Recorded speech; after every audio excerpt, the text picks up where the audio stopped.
بسم اللہ الرحمن الرحیم. میں ہوں شہزاد حسین بٹ اور آج کے نئے پوڈ کاسٹ میں خوش آمدید.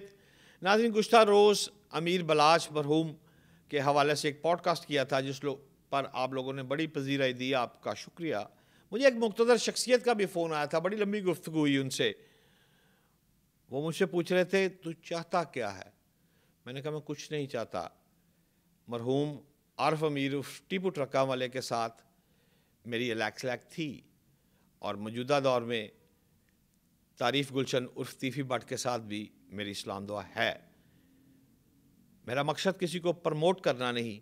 میرا مقصد ان صاحب کو میں نے کہا ایک مقصد ہے میرا کہ خدا را پاکستان کی اسٹیبلشمنٹ, عدلیہ, حکومت سب سے درخواست کر رہا ہوں, پہلے بھی کہا ہے آج بھی کہہ رہا ہوں, کرائم یونیورسٹیاں بند کرو. کرائم یونیورسٹیاں بند کرو. Punjab university, Lahore college women university, کتنے ادارے ہم چلا رہے ہیں لوگوں کو تعلیم دینے کے لیے. کبھی ہم نے دوسری تعلیم کے بارے میں سوچا ہے کہ ان تمام بڑے اداروں کے ساتھ ساتھ کچھ یونیورسٹیاں اور کالج ایسے بھی کھلے ہیں جن کو ہم کرائم کالج اور کرائم یونیورسٹیاں کہتے ہیں, جہاں بچے بدمعاش بنتے ہیں. ناظرین, بدمعاش بنتا کیسے ہے؟ یعنی کہ کون سی چیز اس کو بدمعاش بننے پر مجبور کرتی ہے؟ پھر وہ گین کیا کرتا ہے اور لوز کیا کرتا ہے, یہ بھی دیکھنا ہے.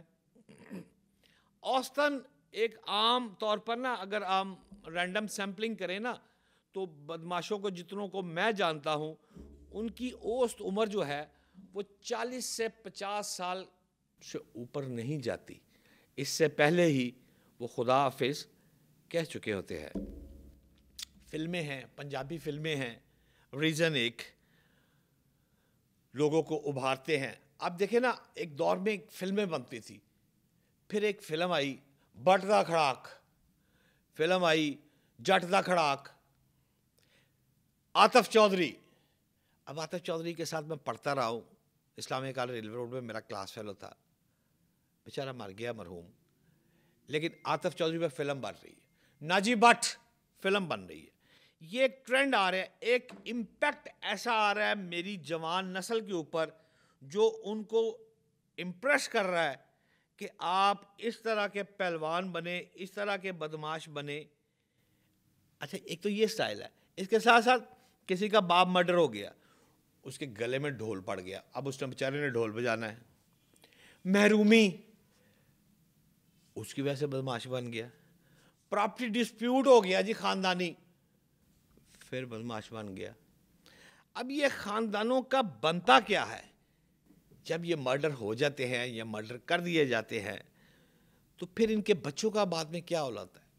اللہ معاف کرے, اللہ معاف کرے, میں کسی کی بات نہیں کرنا چاہتا, لیکن میں بہت سارے پنجاب کے ایسے بڑے پہلوانوں کو جانتا ہوں جن کے مرڈر ہونے کے بعد ان کی جو بیوہ عورتیں تھیں وہ اپنی روزی روٹی کے لیے بہت کچھ کیا کرتی تھی. لہٰذا بدمعاش, یعنی بدمعاش کا مطلب ہے برے معاش کا کام کرنے والا.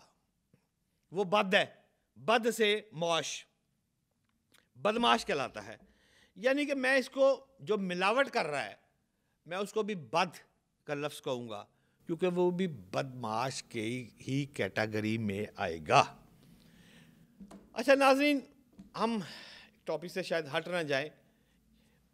آج کا جو ہمارا ٹاپک ہے وہ کل والی خبر کا آج ہم آپ کو فالو اپ دینے آئے ہیں. تو میرا مقصد صرف یہ تھا, اس شخص سے بھی اور ابتدائیہ بھی بات جو میں آپ سے کر رہا ہوں, کہ تمام ریاستی اداروں کو بدمعاش بچوں کو نہیں بننے دینا, ان بدمعاش یونیورسٹیوں میں اور بدمعاش کالجوں میں جانے سے روکنا ہے. ہم اسلامیہ کالج ریلوے روڈ میں پڑھتے تھے, ارشد امین چودھری کا دور تھا, عابد چودھری, آتف چودھری, سہیل موچھا, جبار اور بڑے نام ہیں. قسم خدا کی اس میں سے فار ایگزامپل اگر 21 بندے تھے نا, 21 میں سے آپ اس کی ایوریج ایسے نکال لیں کہ 7 اس میں سے بیرون ملک شفٹ ہو گئے, باہر چلے گئے, انگلینڈ چلے گئے, مظہر گنجا انگلینڈ چلا گیا, اور کئی نام ہیں اس طرح کے میرے دوستوں کے, وہ باہر چلے گئے. آپ اس میں سے فار ایگزامپل لے لیں 7 مرڈر ہو گئے, باقی وکلا بن گئے, صحافی بن گئے, لبادہ اوڑھ لیا. یہ وہی گینگسٹر تھا, ڈانس تھے, جو آج آپ کو مختلف اداروں میں جرنلزم کرتے ہوئے صحافی کے روپ میں, وکلا برادری کے روپ میں میرا بھائی جٹ ایک ہے, نام نہیں لینا چاہتا, معروف وکیل ہے, وہ بھی عاطف چودھری, عابد چودھری, ارشد امین چودھری, یہ سارے اکٹھے ہی تھے نا. میں ان کو برا نہیں کہہ رہا خدا نہ خواستہ, میں صرف یہ کہہ رہا ہوں کہ یہ وہاں سے کرائم یونیورسٹیوں سے پڑھ کر بچے نکلے تھے. میں یہ کہہ رہا ہوں آپ سے کہ ان کو بند کرے. میں یہ کہہ رہا ہوں آپ سے کہ ارشد امین چودھری, اللہ اس کی بھی مغفرت کرے, اپنے دور میں جو فرسٹ ایئر سیکنڈ ایئر کے بچے ہوتے تھے, یعنی 15 16 17 18 19 سال کا جو بچہ ہے وہ بیکار ہے. میں نے کہا کیوں بیکار ہے وہ؟ انہوں نے کہا یہ حکم کی تعمیل نہیں کرتا. جو فرسٹ ایئر میں میٹرک کے بعد فرسٹ ایئر میں بچہ جائے گا, اس کو اگر عابد چودھری صاحب کہیں گے کہ جاؤ فائر مار کے آؤ, محمد جی ٹھوک دو, ٹھوک دے گا. اس کا دماغ بچہ ابھی, وہ جس یونیورسٹی کالج میں آیا ہے, جس کرائم یونیورسٹی میں ایڈمیشن لیا ہے, اس کو نہیں پتا. اس کا باس, اس کا ایم ایس ایف, اس کا کیو ایس ایف, اس کا جماعت اسلامی اس کو کہتا ہے جاؤ یہ کام کر کے آؤ, واپس آؤ. اگر وہ 4th ایئر میں آ گیا ہے تو وہ گھوڑا اس قابل نہیں رہا کہ ڈربی کی ریس میں بھاگ سکے. لہٰذا بیسک پوائنٹ یہ ہے, حکومت کو یہ لمحہ فکریہ ہے, حکومت کو اس بات پر توجہ ضرور دینی چاہیے. بات کو لے کے چلتے ہیں کل کی فالو اپ کی خبر کا. میں نے ایک اعلیٰ پولیس افسر سے بات کی ہے کہ کچھ ہمیں بھی بتائیں کہ آپ کیا انویسٹیگیشن کر رہے ہیں. ان کے بقول وہ فرماتے ہیں کہ جس رات امیر بالاج شادی پر گئے اور وہاں ان کا مرڈر ہوا, اس موقع پہ جو ایف آئی آر ہے, میں نے کہا جھوٹی ہوگی ایف آئی آر. ہمیشہ یہی ہوتا ہے کہ موقع پہ افراد ہوتے نہیں ہیں اور نام لکھا لیتے ہیں, اور بعد میں کہیں قرآن دینا پڑے یا تفتیش میں آ کر کچھ لوگ ملزم بے گناہ ہو جاتے ہیں. تو انہوں نے یہ کہا کہ نہیں, اس موقع پر جو ایف آئی آر ہوئی ہے عارف امیر کے بیٹے بالاج امیر کی, وہ ایف آئی آر 100% مسد کا ہے. اچھا جی, پہلی دفعہ دیکھا ویسے مسد کا 100% انہوں نے فرمایا. وہ کہتے ہیں کہ مرحوم جب مرڈر ہوا ہے, عارف امیر اس ٹیپو کا بیٹا بالاج جب مرڈر ہوا ہے, تو اس کا بھائی مصب اس کے بالکل ساتھ کھڑا تھا, اور وہ فائرنگ کی 100% اس وقت زد میں تھا. یعنی بالاج کے بعد مصب کا بھی مرڈر 100% ہونا تھا. بٹ اسی موقع پر ایک وکیل آتا ہے, اس جائے وقوع پر ایک وکیل آتا ہے, تو مصب چونکہ خود بھی وکیل ہے, وہ اس وکیل کو دیکھ کر وہاں سے ہٹتا ہے اور اس وکیل کے گلے لگتا ہے جو وہاں سے کچھ دور فاصلے پہ ہے. جب وہ سکرین, اس جائے وقوع کی سکرین سے مصب ہٹ جاتا ہے تو بالاج وہیں رہتا ہے, اور وہ فائرنگ سے مصب بچ کے باہر نکلتا ہے. اس کے کاندھے پر گولیاں لگتی ہیں جو اس کی گردن میں 4 پہ وصل ہو جاتی ہے. اس ایف آئی آر کے متن کے مطابق مصب وہاں موجود تھا, جو کہ میری اطلاعات, میرے پولیس افسر باعتماد اعلیٰ پولیس افسر نے جو میرے کو انفارمیشن دی ہے کہ مصب وہاں موجود تھا, اور جو 2 ان کے گن مین ہیں جو اس ایف آئی آر میں عینی شاہد ہے وہ بھی موقع پر موجود تھے. لہٰذا ایف آئی آر مصد کا ہے. تیسری جانب پھر ایک معتبر ذرائع سے آپ کے لیے میں نے خبر نکالنے کی کوشش کی کہ اس وقت تیفی بٹ صاحب کہاں ہیں اور اس وقت گوگی بٹ صاحب کہاں ہیں. تو میرے سورس نے مجھے یہ بتایا ہے کہ جس رات وقوع ہوا اس رات تعریف عرف تیفی بٹ صاحب کراچی میں تھے, اور رات کو جب وقوع ہوتا ہے تو وہ کراچی میں ہیں, اور صبح پہلی فلائٹ سے وہ دبئی روانہ ہو چکے ہیں. 109 کا پرچہ ہے تیفی بٹ اور گوگی بٹ کے اوپر. اب ناظرین دیکھیں, پولیس نے جو تفتیش کرنی ہوتی ہے نا, مختلف پہلوؤں سے کرنی ہوتی ہے. اس میں چلن ماں بات, یہ پولیس کی لینگویج آپ سمجھ لینا, یعنی وقوع کے بعد ملزم کا چال چلن جو ہوگا اس کو بھی مانیٹر کیا جائے گا. اگر 109 کی دفعہ اس پہ لگی ہے تو اس کو کل کو آ کے ایلیبائی دینی پڑے گی. ایلیبائی مین اپنی صفائی دینی پڑے گی کہ جناب میں اس وقت کراچی کے فلانے ہوٹل کمرہ نمبر فلانے ہوٹل شہزاد حسین بٹ میرے ساتھ موجود تھا, بابر سائی والیہ جناب میرے ساتھ موجود تھا, رانا عظیم میرے ساتھ موجود تھا, کچھ بھی نام لے کے ایک ایلیبائی بنائی جائے گی. اب 109 میں اگر آپ یاد کریں تو مجھے تو یہ یاد پڑتا ہے, میں نے تحقیق کی ہے, آج تک پاکستان میں کسی کو سزائے موت ہوئی نہیں ماں سوائے ذوالفقار علی بھٹو صاحب کے. ان کو 109 میں سزا ہوئی ہے. اس کے علاوہ مجھے نہیں یاد کہ کسی کو سزا ہوئی ہو. آگے چلتے ہیں.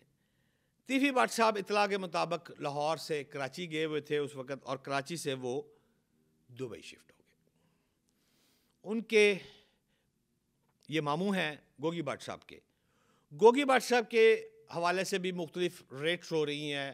تیفی بٹ صاحب کے گھر بھی ریٹ ہو رہی ہیں اور مختلف جگہ پہ چھاپے پولیس مار رہی ہے. پولیس تک دو میں ہے کہ یہ پاکستان کا ایک بڑا کیس ہے, ایک بڑا مرڈر ہے. آپ دیکھیں امیر بلاج کا جو جنازہ تھا کوئی عام جنازہ نہیں تھا. واقعی لاہور میں بڑے سیاستدان کو خدا نخواستہ اگر جاتے ہیں تو ان کے سیاست جنازے بھی ہم کور کرتے ہیں. میں نے دیکھا ہے کہ یہ جنازہ بھی ایک بڑے لیول کا جنازہ تھا اور سینکڑوں سوگواروں اور مقتدر شخصیات کی موجودگی میں ان کو سپرد خاک کیا گیا. اچھا, اب میں بات کر رہا تھا دوسرے پہلو پہ گوگی بٹ کی. گوگی بٹ پہ بھی چھاپے چھاپے پڑے ادھر ادھر سارے جو مارے جا رہے ہیں. اس پولیس افسر کی انفارمیشن ہے کہ گوگی بٹ کا حال پاکستان میں ہے اور اس کو ہم گرفتار کر لیں گے. دعویٰ ہے اس کا, پولیس کے دعوے ہوتی ہیں, کوئی موبائل فرانزک ہوتی ہے, کوئی کہیں سے کرتے ہوں گے, یہ تو ان کے مسئلہ ہے, میرا مسئلہ نہیں ہے. لیکن ان کا کہنا ہے کہ گوگی بٹ جو تھا جس وقت وقوع ہوا ہے اس وقت بھی وہ لاہور میں تھا یا کراچی میں تھا, لیکن اس کی لوکیشن جو ہے وہ پاکستان سے باہر کی جو ہے وہ نہیں بتا رہے. وہ کہتے ہیں کہ سٹل وہ پاکستان میں ہی تھا اور کہتے ہیں ہے. اب بات یہ ہے کہ جب بدماش بن گیا, اب وسائل کی جنگ شروع ہو گئی نا. اب جب وسائل کی جنگ ہے یعنی کہ بدماش کی جب لڑائیاں بڑھتی ہے تو ایک دوسرے کے وسائل جو ہوتے ہیں وہ قابو کرنے ہوتے ہیں.